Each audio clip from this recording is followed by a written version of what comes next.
Alô, turma boa do canal Ave Mais, um grande abraço, muito bom dia para você ligado aqui no Acorda Vascaíno. Oferecimento da 1xBet, a 1xBet que é parceira do canal Ave Mais. No primeiro comentário você tem um link, ali no link você vai direto para fazer a sua aposta. Escolhe um jogo aí, escolhe jogos, enfim, façam as suas apostas. E coloque ali a palavra promocional AVE+, M-A-I-S, e você pode dobrar a sua primeira aposta. Se você colocar 40, vira 80, se colocar 30, vira 60, mas é na primeira aposta só, tá, gente? Não é em todas, não. A 1xBet paga bem, paga rápido e, acima de tudo, é uma empresa muito séria, que patrocina grandes campeonatos do mundo, patrocina grandes clubes. Vale a pena, viu? A 1xBet, que tem ali um vasto cardápio. Tem jogo de tudo quanto é modalidade, futebol de todos os campeonatos do mundo. Vale muito a pena. Bom, é claro que a gente não poderia deixar de discutir nesse Acorda Vascaíno a entrevista dada ontem à noite pelo presidente Jorge Salgado, a Globoesporte.com, a jornalista Emanuele Ribeiro, sobre a preocupação de usar os 70 milhões do empréstimo ponte feito pela 777 Partners ao Vasco da Gama. Olha, eu fiquei analisando muito a declaração do presidente Jorge Salgado e acho que o presidente... ele deve estar pensando da seguinte forma: eu preciso proteger os meus futuros parceiros, aqueles que eu acredito que vão estar comigo. Por quê? Porque se por um acaso ele diz abertamente que vai pegar o dinheiro e vai usar em contratações, olha, eu vou pagar metade do que eu devo e o resto eu vou usar em contratações, ele vai estar dando diretamente um recado de que o dinheiro é da 777 e a 777... a quem ele está dando satisfação pelo uso desse dinheiro para pagar dívidas, também deveria receber satisfação do uso do dinheiro para contratar jogadores. Afinal, se a gente for pensar, vamos pensar uma coisa: a SAF é aprovada em junho e julho. Estamos aí indo para final de março, abril, maio e junho. Em 3 meses, o Vasco pode ter a 777 como dona de 70% do seu futebol através da sociedade anônima. E aí, você contrata com o dinheiro que a 777 lhe passou vários jogadores e, de repente, isso fica como um passivo errado.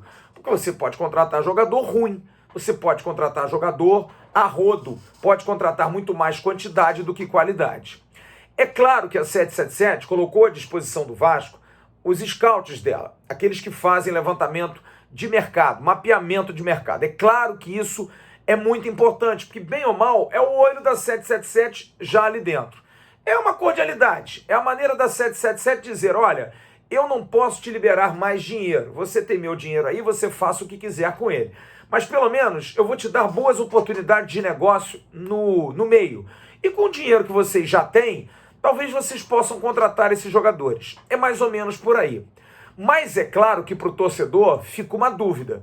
Porque, afinal, os 70 milhões não foram usados na totalidade. O Vasco pagou todas as suas dívidas mais emergenciais, dívidas bancárias, do regime centralizador de execuções, acertou os salários de jogadores e funcionários, deu uma arrumada, deu uma ajeitada.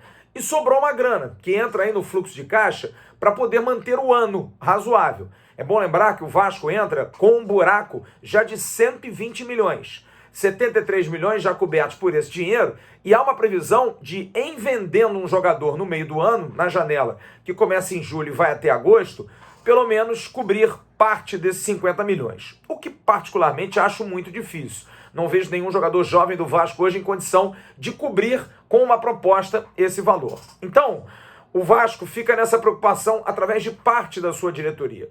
Mas está aí entre a cruz e a espada. Por quê? Porque tudo bem, eu não gasto esse dinheiro, eu procuro usar esse dinheiro com fins de pagamentos mensais, de ter responsabilidade, o que eu acho bastante interessante. Porém, o Vasco vive um momento com o seu time muito preocupante, porque vai para o 2º ano brigando para subir para a Série A.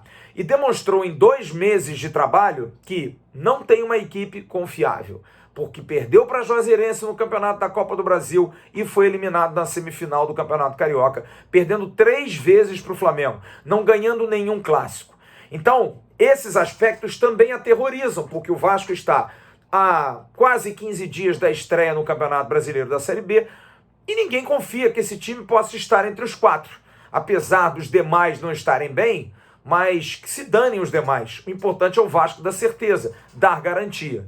Pergunta que eu faço a você. Aquele time do ano passado, nessa época do Campeonato Carioca, dava mais confiança ou não dava confiança como dá o time de hoje? Para mim, tá igual. Talvez eu tenha mais confiança em alguns jogadores, talvez a espinha dorsal desse time seja melhor do que a do ano passado, mas nem por isso é suficiente para brigar. Claro que há uma necessidade grande de reforçar, claro que o Vasco precisa. Comissão técnica, direção executiva com Carlos Brasil, todos sabem disso. Só que, gente, para contratar o mais do mesmo, não adianta. Mas aí, novamente, é a história da cruz e a espada. Porque aí você contrata dentro de um orçamento que você tem. Ótimo, beleza. Vamos lá dar o exemplo do Eric Farias, atacante do Ipiranga de Erechim. O Vasco vai, cacife e traz o jogador. Esse jogador é um fracasso, é um fiasco. Daqui a 3 meses, esse jogador estará num elenco em que a 777 será a gestora de 70%. E aí, como é que faz? Quem vai ficar com essa bucha? É o futuro parceiro? Ou então, não dá para esperar. A gente não pode esperar que o novo parceiro entre para aí sim poder contratar, porque aí pode ser tarde. Porque já estaremos praticamente no segundo turno do Campeonato Brasileiro. Bom lembrar que o Campeonato Brasileiro é mais curto. Então é uma situação muito complicada, porque você tem uma grana, você quer pagar as suas dívidas, você quer ter um ano correto, pelo menos na questão financeira, mas você tem um rombo num time que não te dá confiança porque você não tem dinheiro. E aí, como é que você faz? Você usa o dinheiro para pagar suas dívidas e fica com um time limitado? Ou você paga parte das dívidas, investe o restante num time melhor e espera e aposta a passagem da SAF? Por isso que eu acho que a reunião que vai acontecer no Conselho amanhã, a reunião do Conselho Deliberativo para referendar a entrada da SAF dentro do Estatuto do Vasco como legalidade, para não haver nenhum problema de judicialização, apesar da lei facultar o uso do clube, independente do estatuto, para a Sociedade Anônima do Futebol. Enfim, eu acho que essa reunião de amanhã vai dar uma segurança maior à direção do Vasco da Gama, porque precisa ter quase que uma certeza. Seria a terceira aprovação do Conselho. Particularmente acho que o Conselho está todo com a aprovação da SAF, não haverá problema. Mas aí tem a AGE, e a AGE normalmente demora 1 mês. Se for menos, talvez. Mas o problema é, vamos esperar a AGE referendar e aí teremos segurança plena? Ok, maravilha. Mas isso pode demorar e o campeonato vai começar. E a gente vai começar com esse time e a janela fecha no dia 12 de abril, 3 dias depois do início do campeonato da Série B. Só teria-se condição de contratar jogador em junho. Olha, é uma sinucaça de bico. É difícil, porque você está tratando com um clube pobre, um clube falido, um clube sem grana, que tem a possibilidade de gastar um dinheiro, mas não tem a certeza de que esse parceiro que lhe deu dinheiro vai continuar. E aí, como é que faz isso? É uma bela pergunta que eu faço a você, torcedor do Vasco. Realmente é uma situação difícil de ser discutida. Eu sou favorável a usar o dinheiro de forma inteligente. Acho que time bom traz investimento. Time bom dá retorno. Ah, mas vamos gastar tudo? Não. Eu acho que se você tem condição de fazer um investimento, até 15 milhões de reais, por exemplo, de 70, você consegue fazer um bom time. Façamos uma conta. Um jogador de futebol livre no mercado, e aí o mapeamento é importante por parte do time italiano, dos seus scouts, do pessoal do Genoa e também da equipe do Vasco, que é muito boa o seu departamento de mapeamento de jogadores, de análise de mercado. Vamos colocar aí, o Vasco tem um salário teto até 120 mil, 150 mil reais. Que você contrate 7 jogadores, 2 laterais, 1 zagueiro, 2 jogadores de meio campo e 2 atacantes. Vamos começar por aí. Desses 7 jogadores, vamos colocar que os 7 custem um salário maior do que o teto. Seriam 200 mil reais para cada um. Você tem um contrato de abril a novembro, que é o encerramento do Campeonato Brasileiro. Abril, maio, junho, julho, agosto, setembro, outubro, novembro. São 8. 1.600.000 para cada um. É só você fazer a conta. 1.600.000 multiplicado por 7. 6 vezes 7, 42. 7 vezes 1, 7 mais 4, 11. São 11.200.000. Com 15 milhões, você consegue pagar a folha desses jogadores. E ainda sobra um dinheiro, de repente, 3, 4 milhões, para comprar um jogador desse. Por exemplo, o argentino que nós trouxemos ontem a informação, jogador do River Plate. Jogador com nome até complicado. Vou pegar o nome dele aqui porque eu não tenho de cabeça, não. O nome dele é Benjamin Hellraiser. Jogador de 22 anos de idade, Hellraiser. Jogador de 22 anos de idade, muito talentoso, meia titular do River Plate, que está com seu contrato encerrado. US$ 1,5 milhão, podendo parcelar esse pagamento. Vamos colocar aí, US$ 500 mil de entrada ao River Plate. US$ 500 mil, o dólar a 5, você vai usar 5 milhões para poder dar de entrada. É um jogador de 15 milhões, R$ 1,5 milhão.